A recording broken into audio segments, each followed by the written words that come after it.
I'm joined today by the world champion, the world number one, and most importantly of all, the reigning U.S. darts Masters champion, Michael Smith. Michael, how are you? Yeah, not too bad. Just looking forward to getting going now for tomorrow in the Premier League. Of course, and we're talking to you, as you mentioned, just 24 hours before you'll be playing in the playoffs at the O2. First time you've made the playoffs since 2018. How are you feeling just a day away? I feel a lot better than I did 4 years ago, 5 years ago. Like I think that was my first time, and I'd been in it twice, I think. So to be in it again now, like where my head is at, like you said, winning the Worlds, the Grand Slam, being world champ, there's a little bit of pressure of that, but it's also I'm more happy and a lot less nervous than I was 5 years ago. So I'm really looking forward to tomorrow. Makes sense, and a lot to catch up on. It's the first time we've had you on the show this season as a guest, so we have to mention that little run at the Alley Pally to winning the World Championships. How have these last 4 or 5 months been for you, the first time being the world champion? I've not really celebrated winning the World, so I've not had time yet. Like literally 2 days after the Worlds, we was away again, starting the new season. But yeah, it's been busy with interviews, media, pictures, everything. But yeah, I finally lived out my childhood dream of being a world champion, world number one. So to get it and finally realise it, the only problem I've got now is the months are going quicker and quicker. We're just about to hit June, so I've only got about another 6 months left of it unless I win it again. Of course, and you showed your battling qualities during that run. 3-1 down to Martin Schindler in one of the earlier rounds, came back to win 4-3. In quarterfinals with Stephen Bunting, you said you weren't at your best. At what point during that 3 weeks did you really start to believe that the title was going to be yours?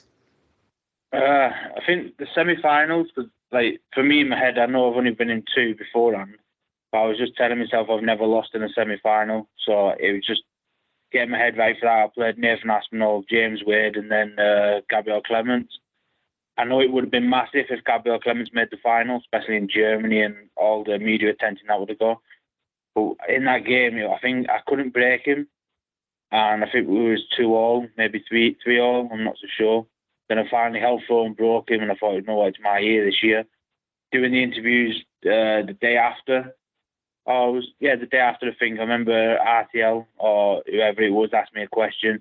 So how do you beat Michael Van Gerwen? And I just said, well, how does he beat me? I said, his last 5 games, he's not dropped a set. He's not felt any pressure. And I said, I've felt every game I've played, it's not been plain sailing, it's not been straightforward. So I've got the determination now, I've got the grit, I've got the scoring power to compete with anyone. If not, they've got to try and compete with me. It was just my doubles in that tournament, the Worlds. My doubles were going fine under pressure. They were going fine, and I just believed it. And then obviously the World Final when that leg happened, then I knew it. I said to myself, now Michael knows he's in the game, and I know I can compete with this now. I've just hit the 9 darts after he missed. I know I've got the game, and then I think it was 2-2 maybe, or 3-2 to me. It was 2-0 down. I was 2-0 down, and I checked the 1:30 out, and he went to walk off stage, and I thought, I've got him. All you got to do now is just play well, like keep doing what you're doing, and you'll win. That's all. If you dip and get his confidence back, then you're going to lose. And straight away, there was 2 key moments in that final, and then managed to cross the line. Well, you mentioned a couple of things we'll talk about. Come back to your doubling in a bit, but you mentioned, of course, that 9-dart leg, possibly the most famous leg in darting history at this point. When did you get a sense that 9-darter would go viral all over the globe like it had? Was it when you hit it, or was it only after the fact when everyone was messaging about it? No, it's like I knew he was on for a 9, and then I knew I hit it. But obviously I was just focusing on the game, and it wasn't until I got back to my room that night and I was just looking at the trophy, and then I watched the highlights. It was 32 minutes what Sky had put out, so I just watched that, so I didn't watch the full game. And then literally my phone was just going mad and mad and mad, but then I just turned my notifications off, carried on watching it, and then when I checked social media, I was looking and I got tagged in it a few times, and then I heard Mardle's commentary and then saying it was the greatest leg ever. And it just went nuts. So it wasn't until I got to bed that night, it must have been about 12 a.m., 1 a.m. at night, And I realized that he'd missed our dates, and it was like the perfect. You can never be beaten. And it was weird, but I think that's took a lot of attention away from me actually winning as well. So it's been kind of good and kind of bad as well. Yeah, I bet. Now you mentioned your doubling. Before you won your first major at the Grand Slam, the question always came up when you would win the big one. You've now won your last two major finals, and in fact, in the last three, your doubling percentage has been 47%, 50%, and 47%, which is the best three you've had in major finals. Have you noticed that you've been more clinical on the finishing? Yeah, I think it's because I stopped being stubborn. So like my stubbornness would never let me come away from tops when I'm struggling. I'd always stick with tens, and I think you're seeing more now. I'm going 9 double eights quite a bit if tens is not working. I'm leaving 32 a lot, which I never did. Double eights, I always hit double eight. 62, I've been going treble 18 for double four because it's next to each other instead of 42 tens. So I think it was just not being stubborn, and I'm starting to feel it in practice as well, where if I'm not being stubborn, I'm just letting the darts do the talking, not my head. They seem to be working, so I just keep sticking to it. Yeah, I have noticed that. Now, when you spoke with Alex, you said that at the last day of the Grand Slam, you were at the venue from 9 in the morning and had 3 cans of Red Bull before the final. How many cans did you have the day after winning the World Championships with all those media commitments? Because judging from your Twitter, you didn't have much time for sleep. Yeah, I think I got to sleep about 4 a.m. in the morning, then I had to be up at 8. So like I felt rough because obviously like when I got back to the hotel, the bar was shut, so I wanted to celebrate. So the bar was shut, but then we had like a little room that you could sit in and order room service. So I must have had about 10 bottles of beer in there, and I just tried to celebrate. And I went, yeah, my fault. When I woke up in the morning, I felt kind of a bit edgy, a bit ropey. And I think literally every other drink was either a bottle of water or a Red Bull, and that was in 8 hours. And I was drinking it like it was just like a fish. So I reckon could have been 6, 7 cans of that, and probably about 4 liters of water. Yeah, I think you earned the right to celebrate. Now, even 4 months on from that win, the title is still giving you some special moments. Last week, you and St. Helens Rugby League team were invited for a civic reception to celebrate your achievements in St. Helens. What did that mean for you? Yeah, it was nice because I remember like when Saints win like the grand final or the Challenge Cup, they go in a bus and have a parade around the town. And when I won the Worlds, I didn't even get asked for nothing. It wasn't like a spite or nothing. I was just more annoyed that some kid from Saints have done one of the greatest achievements ever, like that you can't do in it, like my sport, let alone no one else's sport. And I got nothing, so to be asked to do it, and then I went, it was great, and then I got all my pictures. So like when you come into St. Helens, when you got the sign saying "Welcome to St. Helens," there'll be a picture of me on there with a trophy, and another one will have the Saints team on. So it was nice to be recognised, and then I got a letter saying I'm going to get the freedom of the town. So now I'm going to be awarded like the greatest honour you can get from the St. Helens Council, which is firstly the key to the city. So I get the freedom of St. Helens now, and I'll get that later on in the year. Now, one experience we're hoping you'll get is an invite onto Celebrity Catchphrase. During the World Championships, you said you like to pass the time between games watching it on television. Is there any update on that yet? No, I'm good at it when I'm at home, but not under the pressure. Like I was literally watching Supermarket Sweep every day. Catchphrase, like it sounds easy, like say what you see or run around the supermarket, but under the pressure of talking, I'm not the best. So I like to watch. I don't think I could ever go on it. Now, we'll circle back to the Premier League in a bit, but next week is another big week at the U.S. Darts Masters. And as I said in the introduction, you're the defending champion there in New York. How much are you looking forward to that trip, but this time going as the main man in World Darts?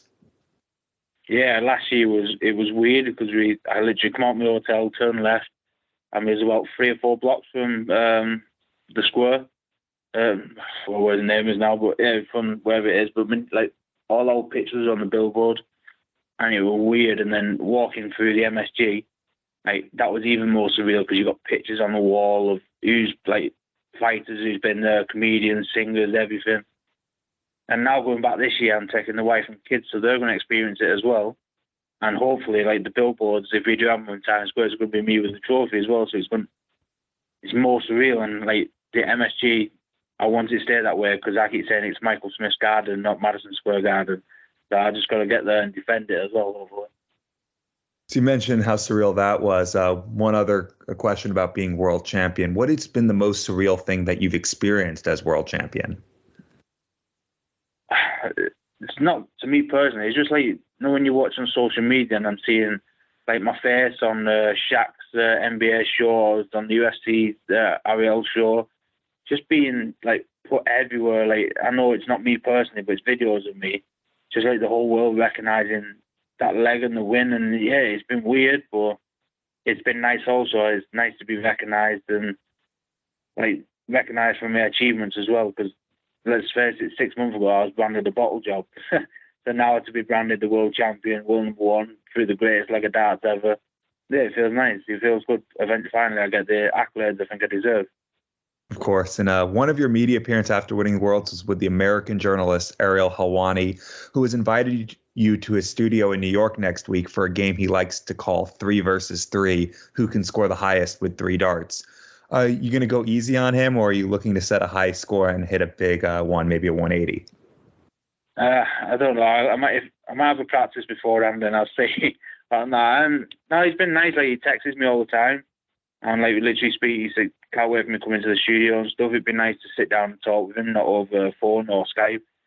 So I just can't wait for it. But if I beat him too hard on the darts, he might not speak to me again or invite me on again. So I might take it easy on him. I might just beat his score by 1 if he goes first. Now, let's get back to the Premier League and the playoffs back at the O2. It's a venue where you won the World Youth title 10 years ago now, and then, of course, 5 years ago, made your first major final in the Premier League. MVG averaged 112 against you in that one. Now you're back 5 years later, but this time as the world number one. Does it feel like it's come full circle for you? Yeah, because, like, say again, 5 years, made my first major, Michael beat me. 5 years ago, I made my first World final. Michael beat me. So now we're in a 5-year cycle where I beat him in the World. So hopefully we get to the Premier League, and who knows? It's the 5-year stint, I guess. But yeah, it's full circle. Like, so I just want to go up there. I just want to. I think it's 20,000. I just want to showcase what I've got. I know if I play bad, I get beat. I'll make sure I'm in the Premier League next year, and hopefully I'm back. But if I win it, I'll be on course for obviously the Triple Crown. There's only been Phil and Michael Duty who wins the Worlds, the Premier League, and the match play in 1 year. So, yeah, there's a lot riding on tomorrow. And if it doesn't happen, it doesn't happen. I've still got a lot of time to make it happen as well.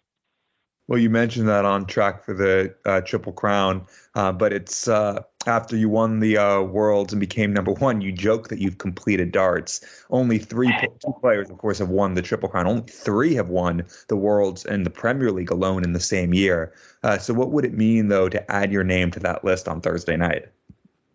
It would be nice. If it's not, it's not. But then, like I said, I've still got a lot of time to do it. And for me, I have completed darts because I can't get to 0. So I've completed by being number one, and I completed by being world champion. Now, I think that's what got in my head for a couple of months. As you see in the Premier League, I didn't play particularly well. And it was about, listen, I know you're world champion, you might be world number one, but why don't you become like a multiple world champion and then become the Premier League champion, the match play champion?